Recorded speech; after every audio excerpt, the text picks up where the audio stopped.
Bismillahirrahmanirrahim. In this video, we will discuss the relation between working capital turnover ratios and cash flow from operations. So let us look into an exercise. While a firm's sales and net income have been steady during the last 3 years, the firm has experienced a decrease in its accounts receivable and inventory turnovers and an increase in the accounts payable turnover. So, what is the likely direction of change in cash flow from operations? And how would your answer be different if sales and net income were increasing? So, there are two things to be answered. First of all, what is the likely direction of change in cash flow from operations? And second, how would you answer? Would your answer be different if sales and net income were increasing? So, we will be answering the two parts. So, to analyze the change in cash flow from operations, let us break down the situation step by step and explain how the changes in accounts receivable turnover, inventory turnover, and accounts payable turnover affect cash flow. We will also consider the impact of whether sales and net income are steady or increasing, but that is going to be at a later part. Now, looking at the accounts receivable turnover, it measures how quickly a company collects its receivables, and this is calculated as net credit sales divided by average accounts receivable. Now, a decrease in this ratio implies that the firm is taking longer to collect from customers, which may increase the accounts receivable and reduce the cash flow. So, if accounts receivable turnover decreases, this means receivables are collecting slower or the company has more money tied up in receivables. And obviously, this is bad for the cash outflow. Coming to the inventory turnover, this measures how quickly a company sells its inventory, and this is calculated as cost of goods sold divided by the average inventory. And a decrease in this ratio implies the firm is holding more inventory, which ties up cash and reduces cash flow. So, if inventory turnover decreases, the firm is holding more inventory, cash is tied up in inventory, and cash outflow is bad over here as well. Coming to accounts payable turnover, that measures how quickly a company pays its suppliers, that is calculated by cost of goods sold divided by the average accounts payable. Now, an increase in this ratio implies the firm is paying its suppliers more slowly, which increases accounts payable, and this increases the cash flow. So, if accounts payable turnover increases, the firm is paying suppliers faster or payables have decreased and cash leaves sooner from the firm, and obviously this is also bad for the cash outflow. So, to conclude, all these three changes, they reduce cash flow from operations. So, cash flow from operations are likely going to decrease. Let us look into an example over here, like a balance sheet. We have the information for year number 1 and year number 2. We have the accounts receivable, inventory, and accounts payable. And the change, there is an increase in accounts receivable, there is an increase in inventory also, and there is a decrease in accounts payable. So, we are going to first of all connect this to turnover changes to working capital. So, we are going to talk a little more about working capital. Now, working capital is current assets minus current liabilities, and It changes in accounts receivable, inventory, and accounts payable directly affect the working capital, or directly affect the net working capital. So if the accounts receivable increase, working capital will also increase, as we are trying to tying up more cash in receivables. If inventory increases, working capital will also increase, as more cash is tied up in the stock. And if the accounts payable is decreasing, then working capital is increasing again, because we are paying suppliers faster, reducing the free financing from payables. So if we apply this to the turnover analysis, if the accounts turnover is decreasing, the working capital increases, because more cash is tied in uncollected receivables. If the inventory turnover decreases, again the working capital is going to increase, and more cash is tied up in unsold inventory. And finally, if accounts payable turnover is increasing, then again the working capital is increasing, as the company is paying off suppliers quickly, and obviously there may be less liability. So all three changes, they result in higher working capital, meaning more cash is being used in the business rather than being available, and this can strain liquidity even if the company is profitable. So if working capital is increasing, uh, this may be due to slower collections from, as far as accounts receivable is concerned, there is overstocking of inventory, or there is faster supplier payment. Then cash flow management might be tightening. So a business may need to improve the collection, they need to optimize inventory levels, and possibly renegotiate payment terms with the suppliers. Now assume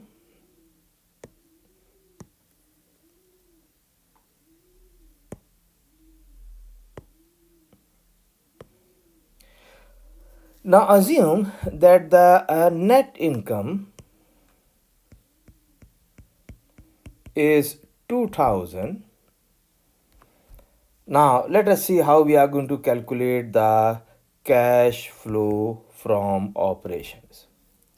So first of all, the net income is 2000 over here. Now we are going to adjust for the working capital changes. So if there is an increase in accounts receivable by 300, so obviously this means there is a the changes are going to be put as negative 300. And what does it mean? That if accounts receivable increase, that means the company has made more sales on credit but didn't collect the collection yet. So while that 300 is included in the net income, it is not cash in hand. Therefore, to get to the actual cash generated from the operation, we need to subtract this 300 from the 300 as such. Similarly, if there is an increase in the inventory by 500, it means that the company bought more inventory than it sold during the year, and that extra 500 of goods wasn't turned into sales and cash yet. So it's cash that went out but didn't generate income this year. Therefore, to get to the actual cash generated from operations, we need to subtract this 500 as well. So we are going to subtract the 300, and we are going to subtract this 500 as well. Now coming to accounts payable, uh, now this is obviously like a free loan from the suppliers. So when accounts payable is decreasing, It means the company is paying off its suppliers more quickly. Now, that cash going out of the door, even though it doesn't show up an expense on the income statement. So again, this is also going to be subtracted. So the net, so despite we can see that there is a net income of 2000, the cash flow from operations, it is going to fall by 50%. That is 2000 minus this is equal to 1000. So and it is going to fall by 50% due to the worsening working capital, that is slower collections, more inventory, and quicker payment. So even though sales and profits may be flat, cash flow from operations is likely to decrease because our customers are paying slower, or inventory is building up, or suppliers are being paid faster. So let us summarize the discussion so far. Now, if the accounts receivable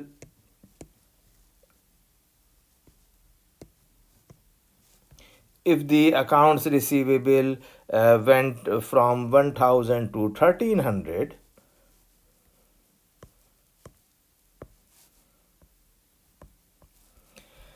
this suggests obviously slower collection, so account receivable turnover is going to decrease.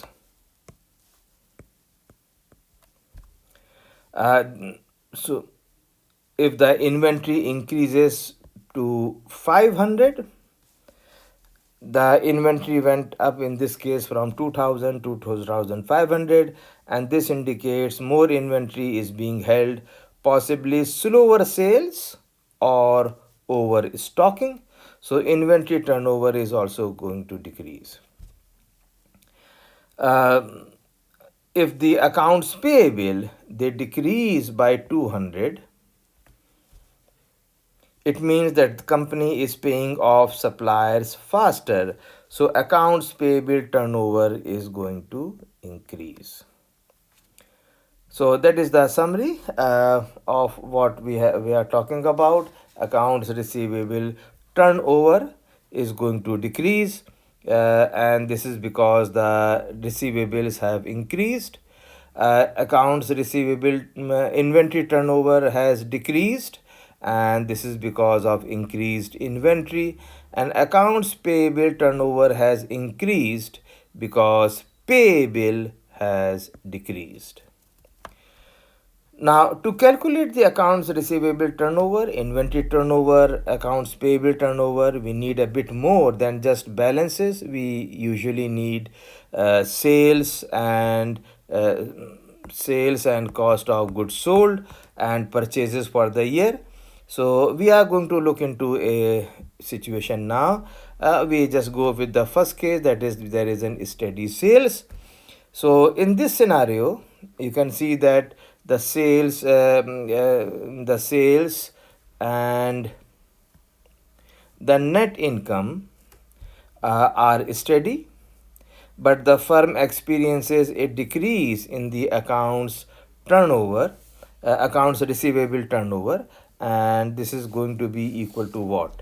So when we say accounts receivable turnover, this is going to be sales divided by the accounts receivable. So if we calculate, this is going to be equal to 5. In the same way, inventory turnover, let us assume the cost of goods sold, say, is 600,000.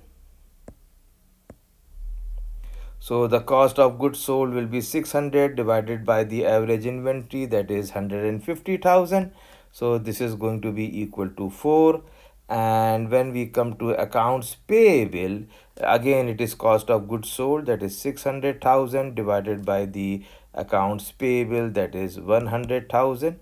So this is equal to 6. If we look into the sales for the year, for the information for the year number 3, the sales and the net income, they are the same, they are not changing. But when you look at the inventory, First of all, let us look accounts receivable. They increase. Inventory is also going is increasing, and accounts payable has also increased. So the accounts receivable turnover is net credit sales divided by the average accounts receivable. There should be a line over here. So this is going to be equal to 4, and what you can see is that the account receivable turnover has decreased over here. When you look at the inventory turnover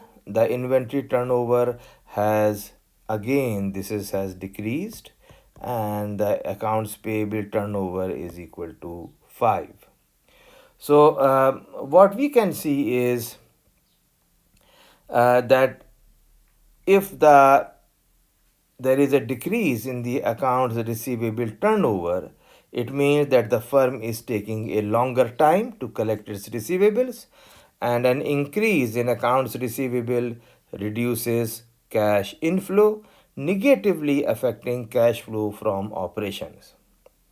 A decrease in the inventory turnover suggests that the firm is holding more inventory, which ties up cash and also negatively impact cash flow from operations. A increase in the accounts payable implies that the firm is taking is taking a longer time to pay its suppliers effectively, and they are going to delay the cash outflow that will increase the cash flow from operations. So it that is what I can conclude. To decrease a decrease in accounts receivable turnover, there is an increase in accounts receivable, indicating that the company is taking longer to collect its receivables. That reduces cash flow from operations. A decrease in the inventory turnover means that there is an increase in the inventory. That means the company is holding more inventory, which ties up more cash, and this also reduces cash flow from operations. An increase in the accounts payable implies the company is taking longer to pay the suppliers, and this delay cash outflow will actually increase the cash flow from operations. So, in summary, despite the steady sales and net income, the changes in the working capital component, that is accounts receivable, inventory, and accounts payable, are likely to reduce the cash flow from operations due to slower collections and increased inventory, although delayed supplier payments would somewhat mitigate this effect. Next, let us go on to the second situation. How would your answer be different if sales and net income were increasing? Now, the first one was the effect if there is a steady sales and net income, and that is what we have discussed so far. We go to the second part, that is there is an increase in sales and net income. We have the same ratios. Let me Okay, so now if you look into this scenario, we have this is for the steady sales that we have taken before. You can see there was no change in the sales or the net income, but here they are saying that there is an increase in sales and there is an increase in the net income. So we have moderated the numbers accordingly. There is an increase in sales and there is an increase in the net income also. So if the firm is experiencing an increase in sales and net income, while the working capital ratio, that is accounts receivable, inventory, and accounts payable, they change the same way, the impact on cash flow from operations are going to differ. Now, when sales and net income is increasing, the firm is likely to generate more cash from higher sales and increase profitability, which increases cash flow from operation. However, the same changes in working capital, that is decrease in accounts receivable turnover, decrease in inventory turnover, and increase in accounts payable turnover, still indicate that the company is holding more inventory and taking longer to collect receivables, that is going to reduce the cash flow. So the increase in accounts payable turnover still delay cash outflows, contributing positively to cash flow. So in this case, the increase in sales and net income could potentially offset the negative impact of the changes in working capital, and the net impact on cash flow from operations could still be positive. So we have the increase in sales, we have the increase in the net income, while there is an increase in accounts receivable, there is an increase in inventory, there is an increase in accounts payable. So increased sales and net income might lead to higher cash flows, that is for sure, which could potentially outweigh the negative effect of the working capital changes. The results would likely be a positive increase in cash flow from operations. So what we can conclude, that with steady sales and net income, the changes in working capital, higher receivables, more inventory, and slower payments would likely decrease cash flow from operations, while increasing sales and net income. So in this situation, the increase in sales and profitability would increase cash flow from operations, possibly offsetting the negative effect of the working capital changes. So we hope that we are able to explain the relation between working capital turnover ratios and cash flow from operations. And this completes the video on relation between working capital turnover ratios and cash flow from operations. We hope you have enjoyed this presentation, and if you found value in this video, then please like, subscribe and share my channel, and hit the notification bell button to alert you for the latest video. Remember, effective questioning brings insight, which fuels curiosity, which cultivates wisdom. If you have any question or any suggestion regarding this session, then please put them in the comment box below or by email, and inshallah I will reply you back. For all of your questions, comments and suggestions, please put them in the comment section below, or for webinar and guest speaker invites, please send me a message at accountingamir@gmail.com. Accounting is AK. Thank you so much and happy learning.